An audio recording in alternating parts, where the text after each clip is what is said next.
differentiate, they have tendency to build up in the bone marrow, which is the occurrence of this build-up of the myeloblasts. ML can be subclassified into three ways, which is the genetic abnormalities, lineage of the myeloblasts, and also by the surface markers. To differentiate between the lymphoblasts and also myeloblasts, in myeloblasts, you can test on the myeloperoxidase enzyme, which is representing the rods that will be showing in our peripheral blood film next. The prevention of unintentional critical colonization, which is based on the inoculated of the pathogenic organism, how they will store and also like how they get the organism and also store the organism before and after they inoculate it into the wound. Before I go into deeply, I would summarize the whole flow of it. Okay, the whole flow. So first, on the first day, they'll be having 36 rats, male rats. They will be induced with the streptozotocin intraperitoneally. The dosage is 65 milligram per kilo. We can help to manage certain problems in our life or dealing with many, for example, because in this PEC program, it always involves a group of different students with different opinions and perspectives. For example, I would say that the leadership skill that I have learned, it gives me such knowledge about how to become a leader towards my team members, because there are challenges that in everyday life that we will have go through. So with that skills, I can learn how I had learned this different methods on dealing with challenges as a leader, and not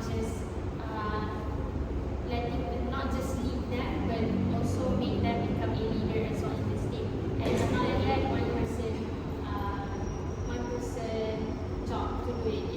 It consists of the whole team. And as a whale, they always go on through the sea as a pack, never alone. And they would help each other. And if some of them are gone through danger, as for in this field, if some of them, if my team have gone through a problem or getting a negative result, but could not get the hypothesis that they are doing and all. As a team member, I would help them to achieve those objectives, those hypotheses as a whale itself, where they are helping them to make sure everyone stays alive, everyone is around them, and it's flash on your face. Are those marks? Oh, the lines. Oh God, you look like an old man. It's so disgusting. It's because the cells in my face are going to oxidative stress. This is making the molecules on my face loses its electron, and that electron known as the free radical. So it starts to roam in my body and damage my healthy cells. This will produce pigmentation by producing melanocytes, and the fine lines and wrinkles are due to the collagen breaking down, and it's weakening my skin. That's why this research that I'm doing is.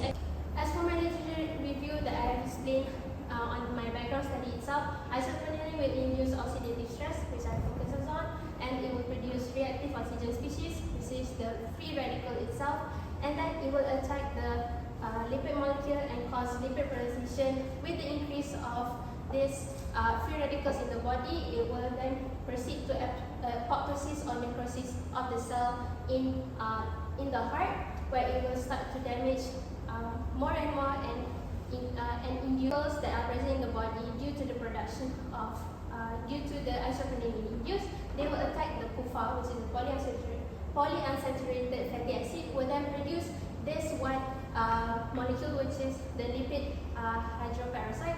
This lipid hydroperoxide will initiate a new chain to produce more free radicals. With the production of lipid hydroperoxide in the body, new change reaction will produce much more free radicals. With that, after that, they will oxidize into these two molecules. Extract them by using the dichloromethane extraction, and to get dichloromethane extraction, and then the dichloromethane extraction will then be extracted and also partitioned 3 times with ethyl acetate, and then it will be evaporated, and then at the end I will get the concentrated extraction.